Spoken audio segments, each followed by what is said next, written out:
মা খনা, বাংলা সেই অতুলনীয় জ্যোতিষী যার বচন আজও বাংলার ঘরে ঘরে আলোড়ন সৃষ্টি করে। তবে তার জীবনের গল্পটা কেমন ছিল? কেন কাটা হয়েছিল মা খনার জীব? এই কাহিনী হয়তো অনেকেই জানেন, কিন্তু যেটা জানেন না সেটা হলো মা খনার কেমন প্রতিক্রিয়া ছিল এই জীব কাটার পরে। আজকের এই ভিডিওতে আমরা শুনব মা খনার সেই অবিস্মরণীয় কাহিনী পুরোপুরি নাট্যরূপে পরপর। বলা হয় খনার জন্ম পূর্ব ভারতে, যদিও তার জীবনের অনেক ঘটনা লোককথার মাধ্যমে প্রচলিত আছে। ঘটনাটির স্থল হল খনা ও মিহিরের ঘর। সে এক আলো আঁধারি পরিবেশ। ঘরটা মাটির। মিহির একটা গ্রন্থ পড়ছেন আর খনা তখন কিছু লিখছেন। ঘরের সেই নিস্তব্ধতা ভাঙল মা খনা। মা খনা বললেন, তোমার মতে বর্ষা কবে শুরু হবে? আমি দেখছি আকাশের অবস্থান আর পঞ্চাঙ্গের হিসাব অনুযায়ী এবারে কিন্তু বর্ষা একটু আলাদা। মিহির বললেন, খনা, আমি তো বলছি বর্ষা আসবে সময় মতো, তবে তোমার গণনা আবার নতুন কিছু নিয়ে এলো। মা খনা বললেন, হ্যাঁ, আমার মতে কিছুদিন দেরি হবে।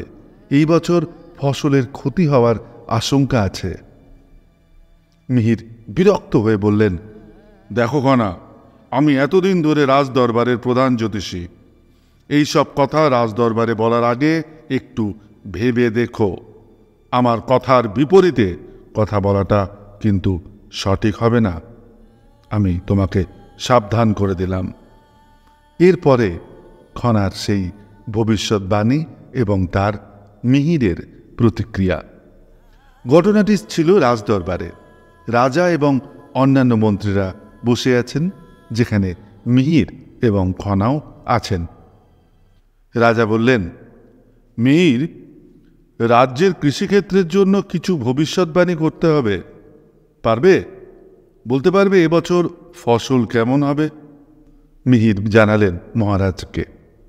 মিহির বললেন, মহারাজ, পঞ্চাঙ্গ অনুযায়ী বর্ষা ঠিক সময়তেই আসবে, আর এবছর ফসলও খুব ভালো হবে। এদিকে খনা বুঝলেন না, এটি তো সত্যি নয়।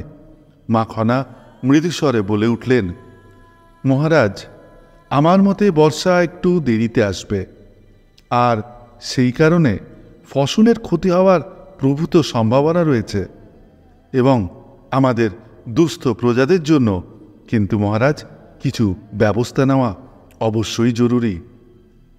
এই কথা শুনে রাজদরবারের সবাই অবাক হয়ে খনার দিকে তাকিয়ে।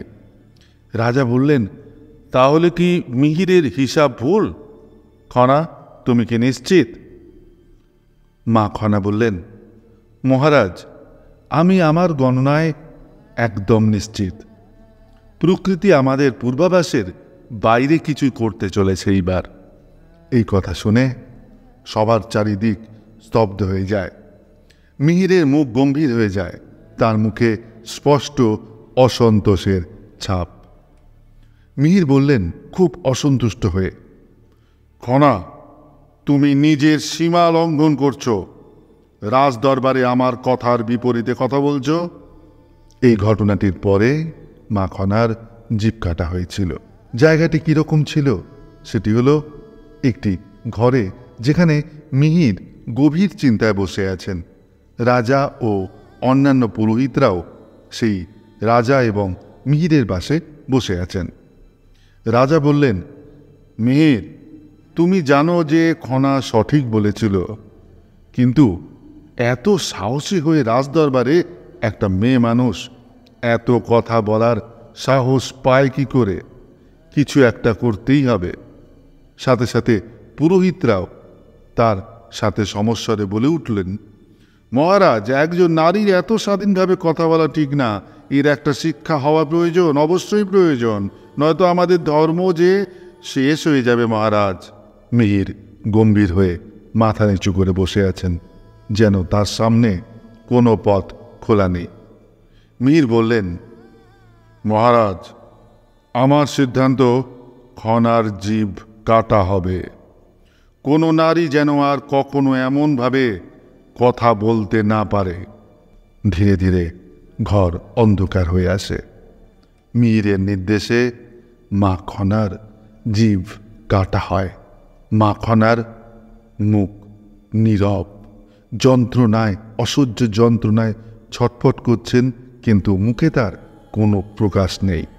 চোয়াল দুটি শক্ত, যেন এক পাহাড় সম এক শক্তি তাকে তখনও ভর করে আছে, এবং মুখে অসম্ভব সাহসের ছাপ মা খনার মুখে। এবং তারপরেই আমরা দেখব খনার প্রতিক্রিয়া। মা খনা নিজের ঘরে নিস্তব্ধ পরিবেশে বসে আছেন। জিভ তো কাটা গিয়েছে, আর কি আছে উপায়? উপায় তো অবশ্যই আছে। মনের জোর থাকলে কি না কি সম্ভব, সব সম্ভব। তিনি লিখছেন পাতা ও কলমে। জিভ কেটে ফেলেও খনার মনের শক্তি কেউ নষ্ট করতে পারেনি। তিনি তার বচন লিখতে শুরু করলেন, যেগুলো পরবর্তীকালে খনার বচন নামে পরিচিত লাভ করেছে।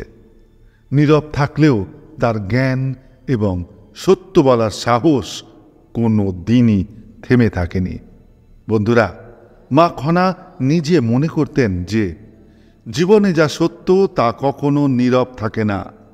আমি নীরব হলেও আমার বচন, আমার কথা আজীবন বেঁচে থাকবে। বন্ধুরা, খনার কাহিনী আমাদের শেখায় যে অন্যায়ের বিরুদ্ধে দাঁড়ানোর সাহস থাকা উচিত। তার জ্যোতিষবিদ্যা এবং বচন আজও আমাদের শিক্ষা দেয়।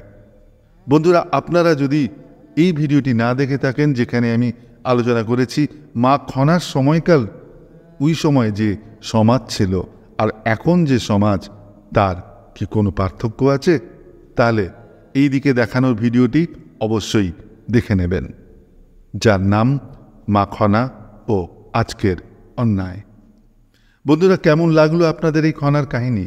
যদি ভালো লেগে থাকে তাহলে আমাদের চ্যানেলটি সাবস্ক্রাইব করুন এবং কমেন্টে জানিয়ে দিন আপনার মতামত। খনার মতো সাহসী হতে আমাদের সকলেরই কিন্তু প্রয়োজন। নমস্কার বন্ধুরা।